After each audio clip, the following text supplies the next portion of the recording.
됐을 뻔했습니다. 오늘 말씀 함께 보겠습니다. 경의 삶에 깃든 우상을 제거하십시오라는 제목으로 함께 말씀을 나누도록 하겠습니다. 오늘은 하나님과 이스라엘 백성 사이에 벌어진 세 번째 논쟁을 다루도록 하겠습니다. 여러분, 2022년도도 벌써 6일째죠. 한 주가 얼마나 빠르게 지나는지 참 빠릅니다. 이렇게 51주만 잘 보내면 여러분 1년 잘 보내는 겁니다. 지금까지 잘 보냈죠? 근데 어떻습니까? 벌써 조짐이 있잖아요. 그렇죠? 야심찼던 새 각종 계획 또 삶의 의지박약 증세가 나타나지 않습니까? 두 가지죠. 하나는 외적으로 잠깐 의지를 발현한다고 그게 다가 아님을 말입니다. 의지는 결국 마음의 문제라는 것을 알 수가 있습니다.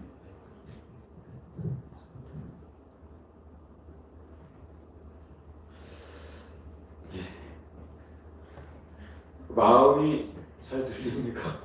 마음이 지속적으로 가야 이게 윤석준 목사님처럼 하셔야 되는데 마음이 지속적으로 가야 삶도 따라간다는 것을 우리는 알죠. 또 하나는 여러분 무엇입니까? 마음은 굴뚝 같은데 실행이 안 돼요. 이것도 결국 꾸는 꼴이죠. 두 가지. 마음과 그것을 행할 삶의 틀이 매우 중요합니다. 마음은 삶을 낳고 삶은 마음에 달려 있습니다. 신앙도 마찬가지죠. 정말 하나님을 영화롭게 하고자 마음이 있다면 예배드림이면 예배드림, 또 직장이나 삶에서의 가정에서의 삶이면 삶. 이게 좀 하울링이 좀 심하지 않아요? 또 교회에서 봉사나 섬김이면 섬김, 모두 하나님을 향한 그 마음의 열정, 사이즈만큼 하지요. 그럼 여러분 마음이 없으면 어때요? 말라기에서 우리가 살펴본 것처럼 모든 게 귀찮고 번거롭게 짝이 없죠. 한편 마음은 굴뚝 같은데 이 실행력이나 신앙의 틀이 없다고 생각해 보세요. 그러면 그 마음 확인할 길이 또 없습니다. 자칫 신앙이 이상과 공상에 가까운 것이 되죠. 여기 한 가지 덧붙인다면 마음은 없는데 가장 치명적인 세련된 죄가 또 있죠. 바로 위선과 외식, 종교적 멸심주의, 그것이. 우리는 이런 현상을 항상 균형 있게 생각해 봐야 합니다. 오늘 말씀 바로 이런 부분을 지적하는 말씀입니다. 하나님은 제사장에 이어서 일반 백성들을 향해서 말씀하십니다. 이때 하나님은 백성들의 마음이 아닌 삶의 문제를 건드리십니다. 그러나 알고 보면 이는 결국 하나님과 관계 문제, 즉 마음 문제로 이어진다는 것을 알 수가 있죠. 신앙은 언제나 마음 중심이 중요합니다. 오히려 더 감사해요. 앞에 자막기가 안 나와서. 근데 성경을 좀 봐야죠. 교회에서, 그죠? 너무 우리가 자막에 의존하는 것 같다 이런 생각이 드는데요. 마음은 반드시 삶 속에 드러나요. 감추거나 숨길 수가 없습니다. 우리는 마음을 품은 만큼 삽니다. 눈에 보이지 않는 마음을 확인할 길은 삶을 보는 것 외에 다른 길이 없습니다. 하나님은 이를 너무 잘 아시기에 삶을 건드리면서 이스라엘 백성의 마음 깊숙한 곳까지 터치하고 들어가십니다. 여러분 10절로 12절을 교독으로 읽어보겠습니다. 우리는 한 아버지를 가지지 아니하였느냐? 하나님께서 지으신 바가 아니냐? 어찌하여 우리 각 사람이 자기 형제에게 거짓을 행하여 우리 조상들의 언약을 욕되게 하느냐? 유다는 거짓을 행하였고 이스라엘과 예루살렘 중에서는 마등한 일을 행하였으며 유다는 여호와께서 사랑하시는 그 성결을 욕되게 하여 이방신의 딸과 결혼하였으니 이 일을 행하는 사람에게 속한 자는 떼는 자나 응답하는 자는 물론이요 만군의 여호와께서 제사를 드리는 자도 여호와께서 야곱의 장막 가운데에서 끊어 버리시리라. 아멘. 이스라엘 백성 가운데 두 가지 큰 제약이 만연해 있었습니다. 하나는 서로를 향해 거짓으로 행하였다는 겁니다. 여기서 거짓을 행하다라는 팁을 박아두면요, 결혼 생활에서나 정치, 경제 같은 사회생활에서나 일상에서 거짓말하고 불쌍히 여기지도 않고 자기 이익이라면 배반하고 신의를 저버리는 모든 것들을 의미합니다. 뿐만 아니라 하나님의 관계에서도 거짓으로 행하는 신실하지 못함, 배역, 반역, 거역, 그 모든 것을 포괄하는 포괄적 단어예요. 그러니까 뭡니까? 한 아버지, 즉 창조의 아버지 되신 그 하나님 앞에 우리 모두가 한 고륙 지체인데, 형제자매인데 이웃을 향해서 거짓을 행하는 것은 단순히 사람과 사람과의 관계 파괴가 아닌 하나님과 맺어진 언약, 하나님 안에서 하나 된 관계들을 끊어버리는 치명적인 죄라는 거예요. 더군다나 구약 이스라엘 백성과 달리 신약의 참된 이스라엘인 이 교회는 서로 거짓으로 대해서는 안 되죠. 거짓은 서로를 향한 신뢰를 깨뜨리고 결국 참된 사랑의 관계를 파괴합니다. 그때 예수의 피로 하나 되게 하신 새 언약도 파괴되는 고통을 겪습니다. 성령의 능력으로 육의 힘을 이겨야 하는데, 육의 힘에 지배받을 때 성도들이라도 하나님과의 관계에서 오는 평안이 있죠. 사랑과의 관계에서 오는 평안이 있죠. 그것을 잃어버리는 막힌 삶을 살게 되는 고통을 겪습니다. 여러분, 에베소서 4장 2절로 4절 여러분들이 피기는 너무 어려울 것 같고 제가 읽어드리겠습니다. 모든 겸손과 온유로 하고 오래 참음으로 사랑 가운데서 서로 용납하고 평안에 매는 줄로 성령이 하나 되게 하신 것을 힘써 지키라. 몸이 하나여 성령도 한 분이시니 이와 같이 너희가 부르심의 한 소망 안에서 부르심을 받았느냐.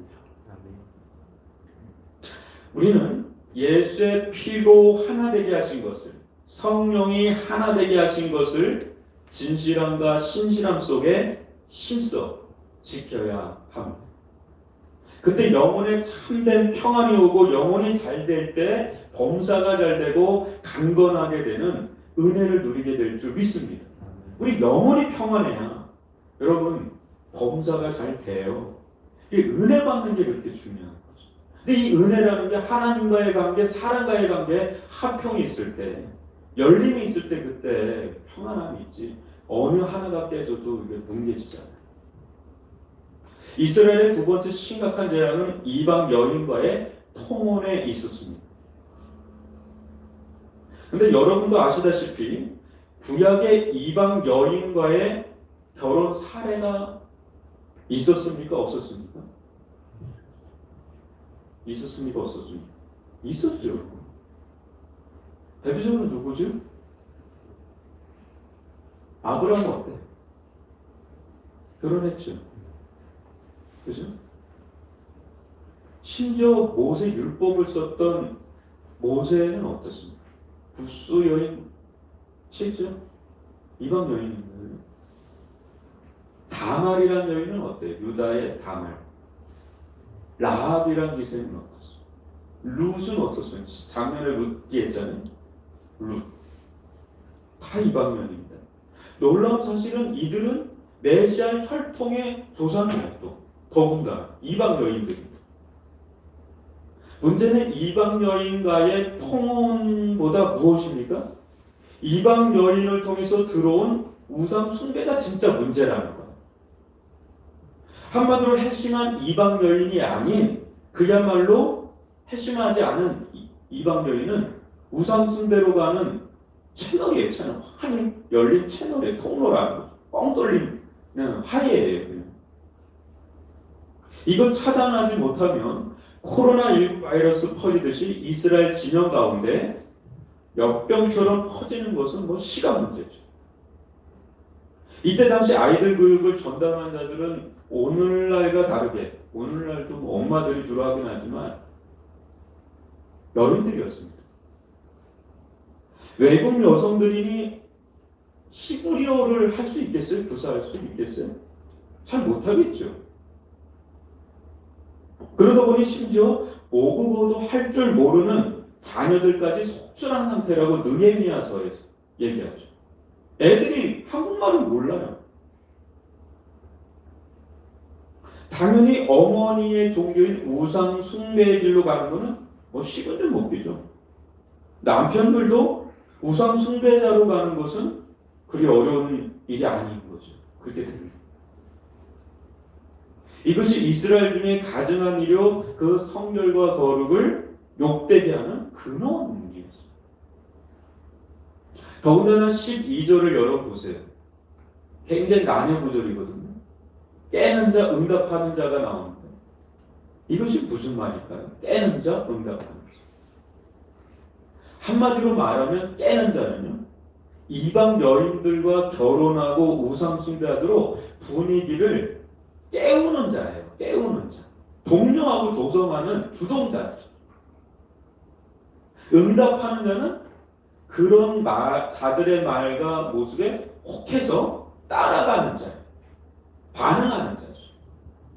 이게 뭡니까? 이미 사회적으로 분위기가 만연하게 조성됐다는 거예요. 이방 여인과의 통은. 한두 가정이 아니고 한두 사람이 아니라 만연해 있다는 겁니다. 그런 상태로 이들은 하나님을 떠난 것도 아닌 또 안 떠난 것도 아닌 종교 혼합주의가 돼서 하나님께로 예배로 나오는 거예요. 그러니 그 예배를 하나님께서 받으시겠느냐.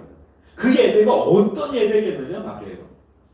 아주 말도 안 돼. 1장 우리가 봤잖아요. 막장 예배예요. 뭐 이거는 순전한 예배도 아니고 또 완전 또 우상 숭배도 아닌 완전히 변질된 변종 예배가 되고. 자, 한번 보십시오.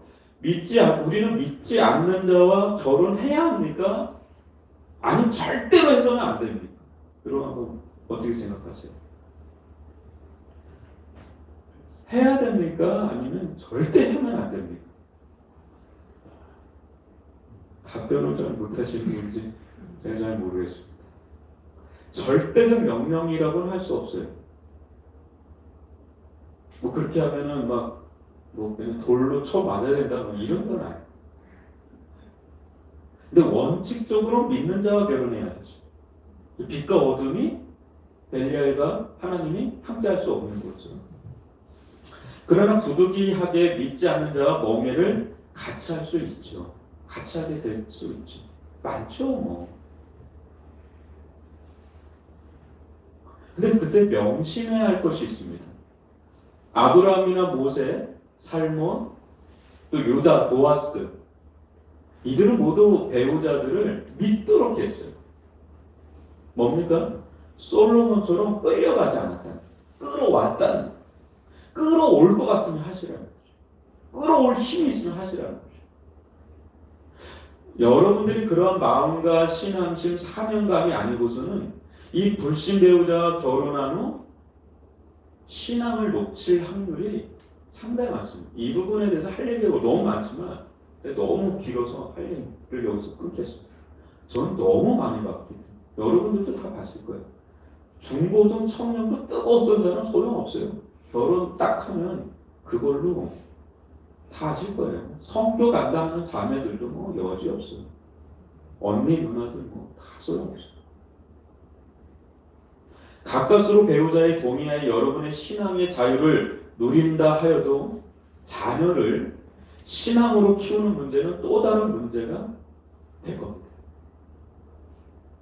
그래 결혼할 때 믿지 않는 자와 멍해를 같이 하는 문제는 단순한 사랑, 경제적 문제를 뛰어넘어서 여러분과 자녀, 가정, 또 교회의 궁극적인 안녕, 그 모든 것과 매우 밀접하게 연결되어 있음을 절대 잊지 마십시오. 사라져가요. 그 형제자매들이, 그 뜨거웠던 형제자매들이 결혼과 동시에 사라져가요. 이게 단순한 문제가 아니죠. 근데 이 모든 것 가운데 무엇이 있는지 아십니까? 결혼할 때 여러분의 하나님을 향한 경외심 문제가 그 속에 담겨 있어요. 배우자를 탁탁이 이전에 숱하게 이 교회를 섬기다 보면 대부분 여성도들을 만나고, 여성도들의 외믿음을 가진 여성도들의 대부분의 문제는 남편의 믿음 없음 문제로 골치 아파요. 저는 이 경상도에 가서 너무 그 부분을 너무 많이 봐요.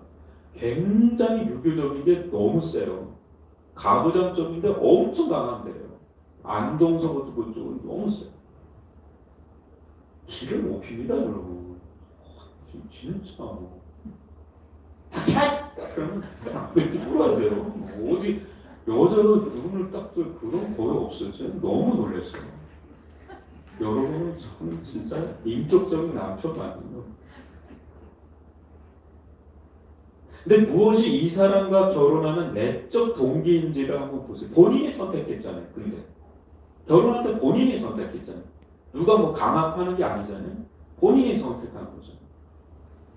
그것이 여러분을 말해주는 거예요. 잘 보세요. 내가 이 사람을 선택하는, 결혼하는 내면의 동기를 보라는 거죠. 부모님들도 자녀들의 결혼을 놓고 기도하고 권면할 때 여러분들의 자녀들의 배우자로 무엇을 가장 중심으로 보는지를 한번 보세요. 그것이 여러분을 말해줍니다. 나는 신앙만 본다. 말은 그렇게 할지 모르지만 속을 한번 잘 들어보다 보십시오. 그게 우리예요. 그게 우리예요. 정말 전도할 마음이라면 십자가를 지는 사람으로 결혼하십시오. 그러면 혹 여러분의 결혼을 통해서 한 영혼이 구원받는 놀라운 은혜가 임할 줄 믿습니다. 아주 선교사라고 생각하고 결혼하셔야 돼요.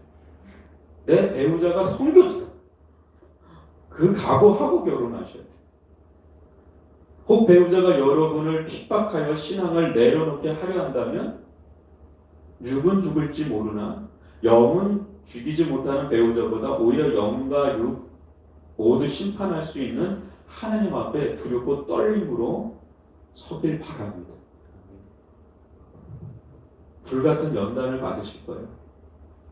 저는 망치로 다리를 막 맞은 분도 저는 봤거든요. 다 으스러지죠.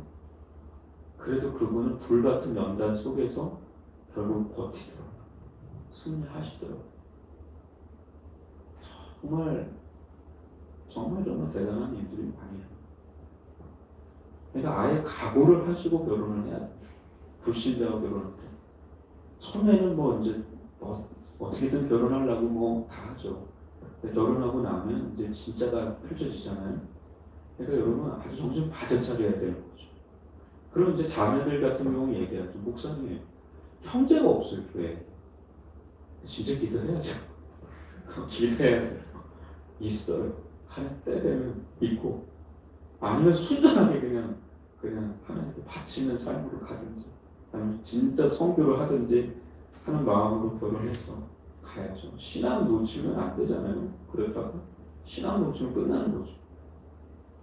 이런 상황에서 다음과 같은 일들도 있습니다. 13절입니다. 같이 한번 읽어볼까요? 시작. 너희가 이런 일도 행하나니 곧 눈물과 울음과 탄식으로 여호와의 제단을 가리게 하는도다. 그러므로 여호와께서 다시는 너희의 공헌물을 돌아보지도 아니하며 그것을 너희 손에서 기꺼이 받지도 아니하시거늘. 언뜻 보면 하나님의 제단 앞에 눈물, 울음, 탄식으로 나아가는 것, 그럼 좋아 보이지 않습니까? 근데 하나님은 악어의 눈물 같은 이 거짓 종교성 연출에 절대 속지 않습니다. 이것은 하나님 앞에 눈 가리며 연막 전술에 불과한 신용입니다. 이런 것이 다 어디로부터 생겨난 것입니까? 이들이 스스로 고안한 종교적 장치일까요? 눈물 흘리는 척, 울음 흘리는 척, 이렇게 탄식하는 척 하는 거거든요. 다 뭐에 대해서 오겠어요? 저렴하게 들어온 해의 수입용일까요? 정확하게 이것은 이교도들의 우상 숭배로부터 흘러들어온 종교 행위들입니다. 그걸 이제 응용한 거죠. 이렇게 하면 하나님도 받으실 거예요. 자신들이 믿는 우상 자신처럼 눈물 흘리는 척, 눈물, 울음, 탄식으로 하는 척 신용하면 하나님도 들으실 줄 아는 것이죠. 아니죠. 사람도 저 사람이 진심인지 아닌지를 아는데 하물며 하늘에 계신 하나님께서 우리가 어떤 태도로 나오고 어떻게 저렇게 기도하고 눈물을 흘리는지를 모르실 리가 있겠어요. 신용으로 안 된다는 거죠. 하나님은 신령 패도를 감찰하는 분이시기 때문에 오히려 이런 모습을 몹시 역겨워하십니다. 역겨워하십니다. 다시는 그런 자들의 봉헌물을 돌아보지도 기꺼이 받지도 아니하겠다. 아주 선포를 해버리죠. 눈물, 탄식, 울음까지 하는데 그건 척하는 거 신용. 토하여버리겠다. 아무 쓸모없는 예배, 예물, 믿음이 빠진 종교적 행위일 뿐이라는 거죠. 사랑하는 성도 여러분, 이스라엘 백성처럼 제사를 드리는 자동 효력을 발휘할 것이란 이 우상 숭배적이고 이교도적인 생각은 아예 갖지 말아야 돼요. 여러분, 예배 드리면 그냥 기도하면 또 헌금하면 하나님께서 자동 복을 주시겠지. 천만의 만만해. 자동 없어요. 그냥 자판기 누르지 이렇게 하면 이렇게 해주겠지. 그게 아니다라는 거죠. 그 이교도적인 거죠. 샤머니즘적인 거죠. 인위적인 모습이 들어가면 들어갈수록 하나님으로부터 멀어져가 그걸 의존해요. 내가 예배 드렸다, 내가 기도했다, 내가 뭐 섬겼다, 내가 헌금했다, 이걸 의지해야겠다. 왜 안 해주시냐고, 왜 축복 안 해주시냐고, 하나님 살아계시냐고, 사랑하는 거 맞냐고, 이렇게 막 항변하기가 일수죠. 신용을 하면 안 돼요. 신용, 척하는 거. 사람은 또 속일 수 있어요. 하나님 못 속여요. 제가 얘기했죠.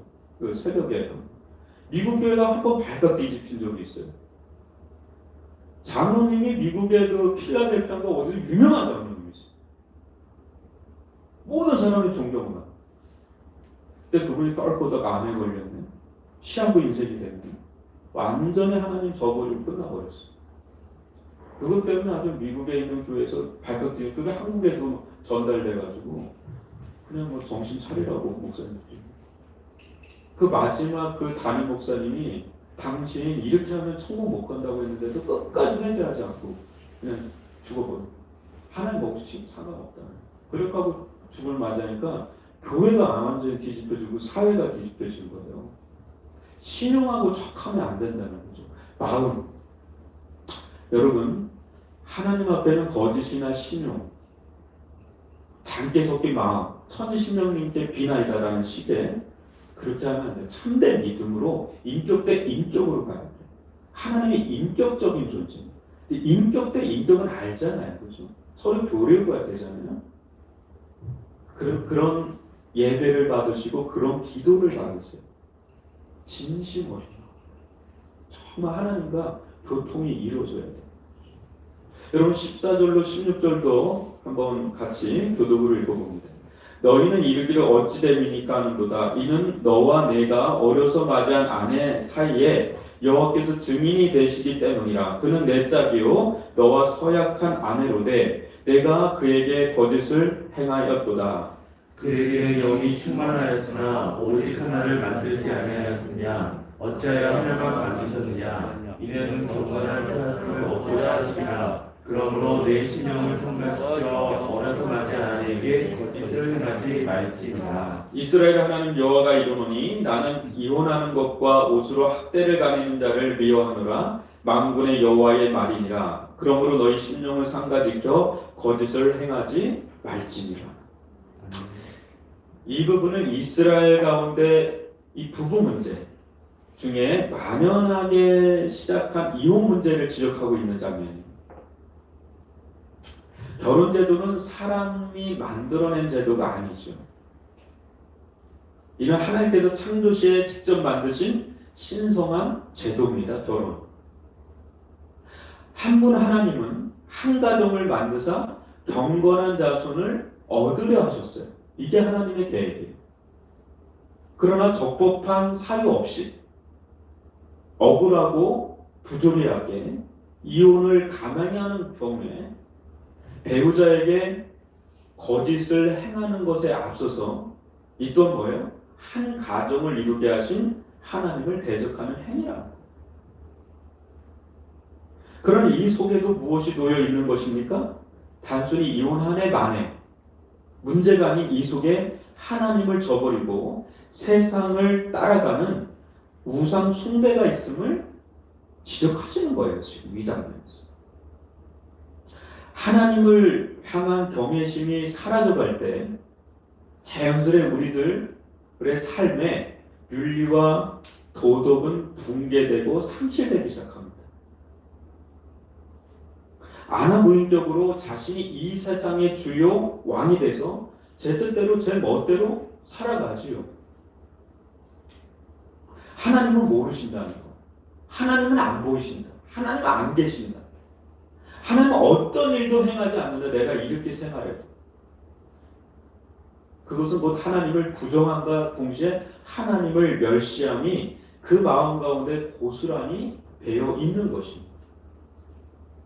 그때 배우자를 향한 경제적인 압박, 여기서 나오는 것은 폭력이에요. 폭력. 폭언.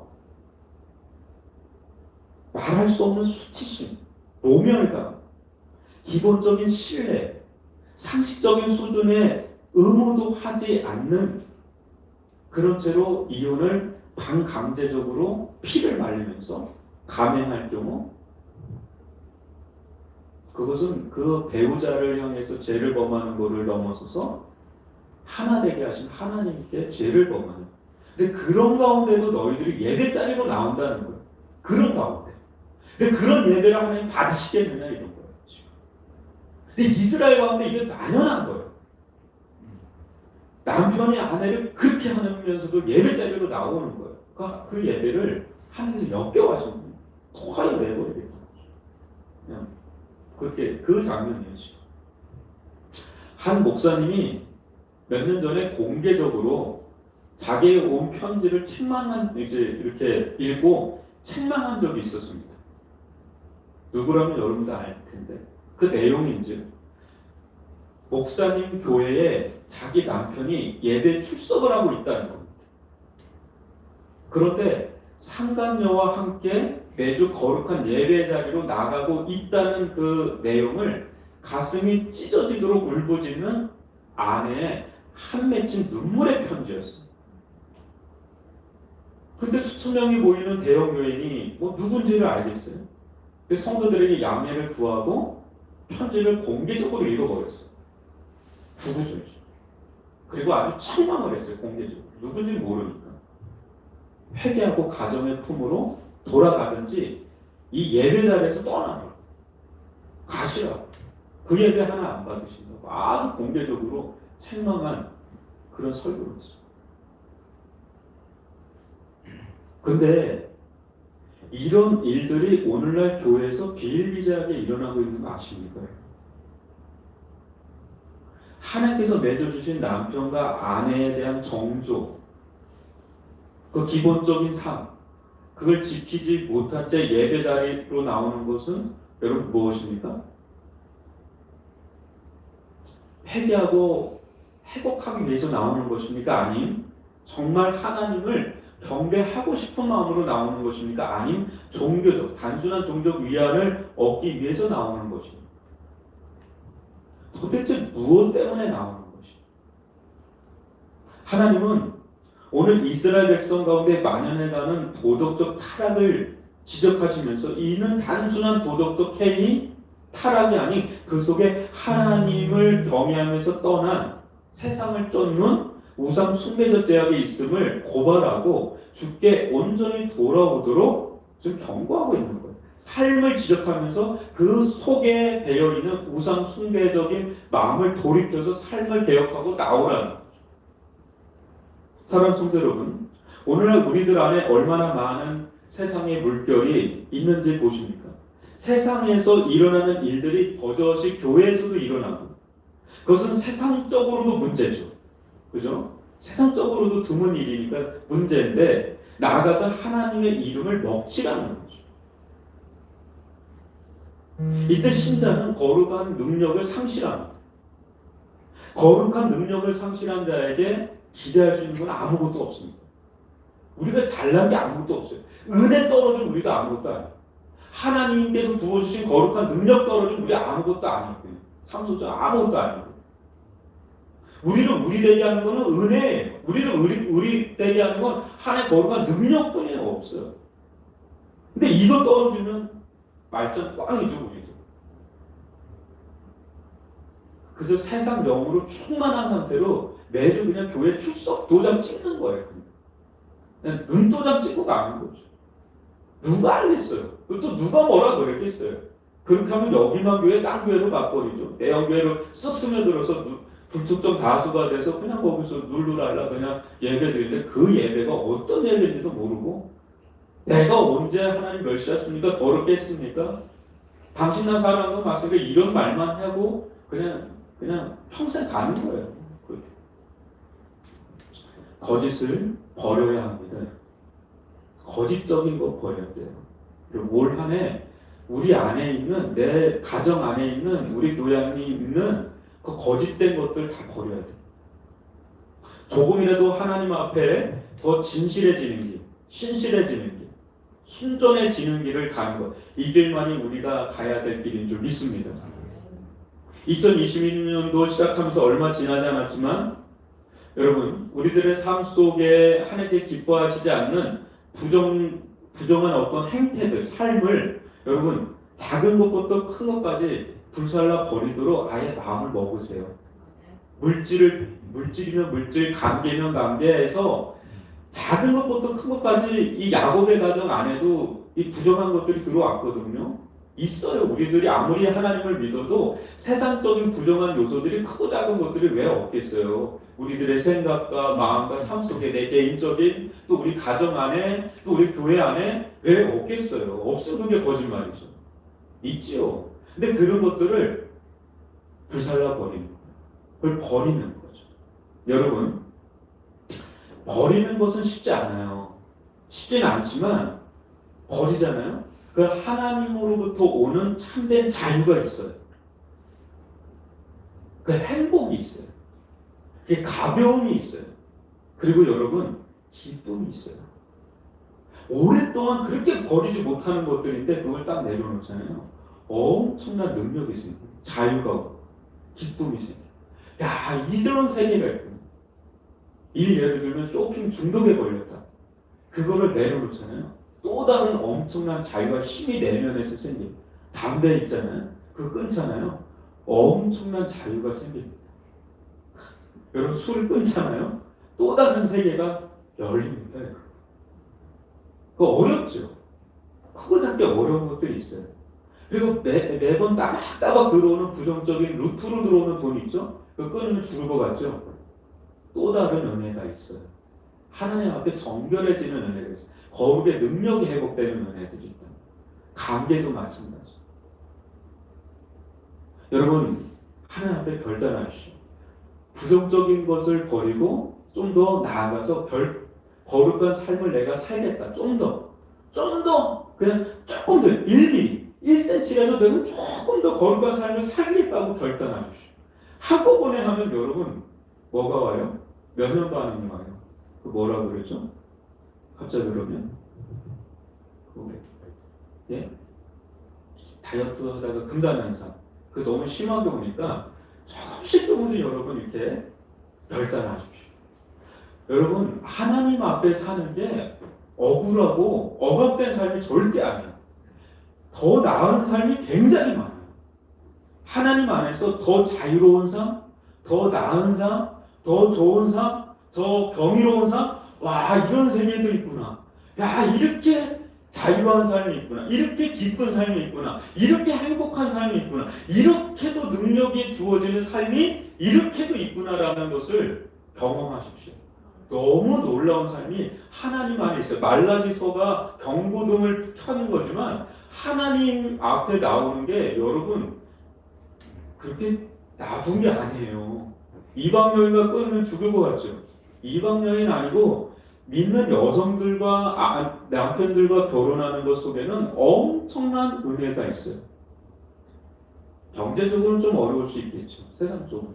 근데 그것도 다 하나님 부어주세요. 때돼. 일단 신령한 은혜가 있으니까 자유가 오죠. 여러분 하나님 안에 훨씬 더 자유한 삶, 나은 삶이 있다는 걸 꼭 믿으시고 하나님을 경외하시길 바랍니다. 하나님 경외함에 능력 있고 자유가 있고 행복 있고 기쁨 있고 생명 있고 평안이 있는 줄 믿습니다. 우리들 가운데 누수되는 것들 많잖아요. 그거 다 막아져요. 그것만 막아줘도 은혜죠. 줄줄줄 새는 거 많잖아요. 그것만 출혈만 안 돼도 여러분 은혜예요. 대박은 안 터져도 은혜가 있단 말이죠. 하나님께 돌아오는 게 그건 여러분들이 사는 게 우리가 사는 게 부조적인 것 하나 오늘 하루 요거 하나 내버려야 되겠다. 그리고 거룩한 삶 하나 내가 취득해야 되겠다 하면 다른 삶이 열려요. 그런 은혜가 우리들 가운데 주어지기를 주님의 이름으로 축원합니다. 여러분 들은 말씀 가지고 날마다 우리 가운데